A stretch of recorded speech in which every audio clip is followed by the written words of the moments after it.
Alors, j'ai fait beaucoup la fête, ouais. Parce que là, maintenant, je la fais moins.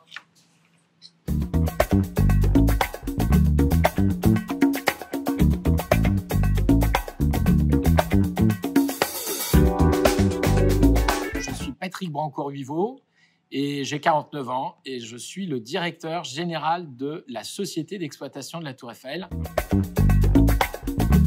Bien, moi, j'aimais bien l'école, en fait. J'ai été dans une grande école. J'ai fait une prépa, ENS Paris-Saclay maintenant, et puis ça s'appelle ENS Paris-Saclay. À l'époque, c'était ENS Cachan.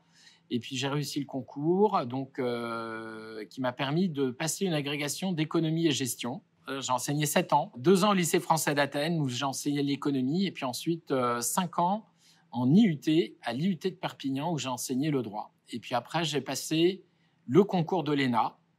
Et là, j'ai rejoint, après l'ENA, la ville de Paris.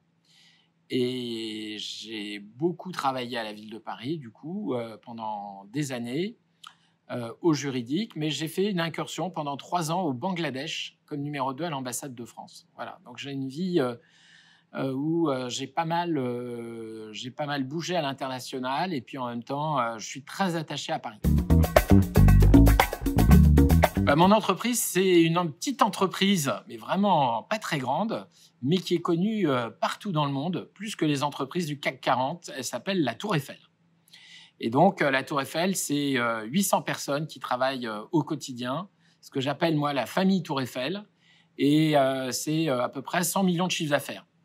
Normalement, parce que là, avec le Covid, on est un peu plus en difficulté, mais il faut, grâce à la confiance que j'ai dans les équipes et puis grâce à l'espoir, on sait qu'on va à un moment donné s'en sortir.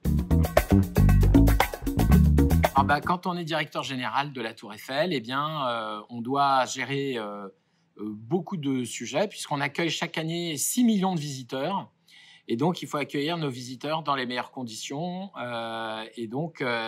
Il faut essayer diminuer les files d'attente, parce qu'on est souvent critiqué par cela. Donc, il faut essayer de trouver des solutions. Il faut transformer la tour, la moderniser. Donc là, par exemple, on est en train de faire des gros travaux, plus de 100 millions de travaux. On est en train de remplacer un ascenseur. On est en train de repeindre la Tour Eiffel, parce qu'elle est repeinte tous les 7 ans. Et donc, il faut suivre tous ces gros chantiers.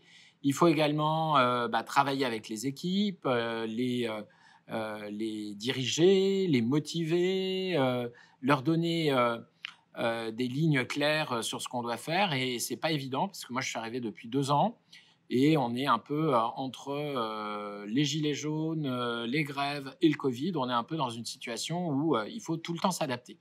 Donc, c'est comment on impulse, comment on entraîne les équipes vers un horizon meilleur. Et avec l'horizon meilleur, c'est toujours d'accueillir dans les meilleures conditions nos visiteurs. C'est ça notre priorité à la Tour Eiffel, et toujours en sécurité, bien sûr. Alors moi, ce que j'aime le plus dans mon job, c'est de croiser les visiteurs qui viennent du monde entier. Moi, j'ai une appétence pour l'international, et c'est vrai que de pouvoir voir des visiteurs, d'échanger avec eux, de parler... j'ai la chance de parler plusieurs langues et donc de pouvoir parler dans leur langue, c'est toujours quelque chose que j'aime beaucoup.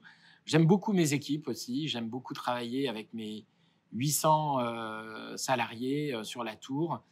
Donc ça, pour moi, c'est un grand plaisir d'être au contact avec eux.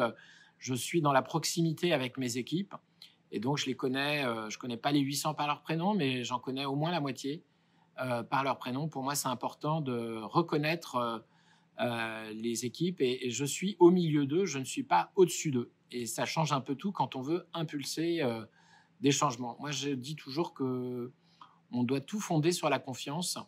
Et avec mes équipes, c'est ce que je fais, c'est que je leur fais confiance et en général, les résultats sont là.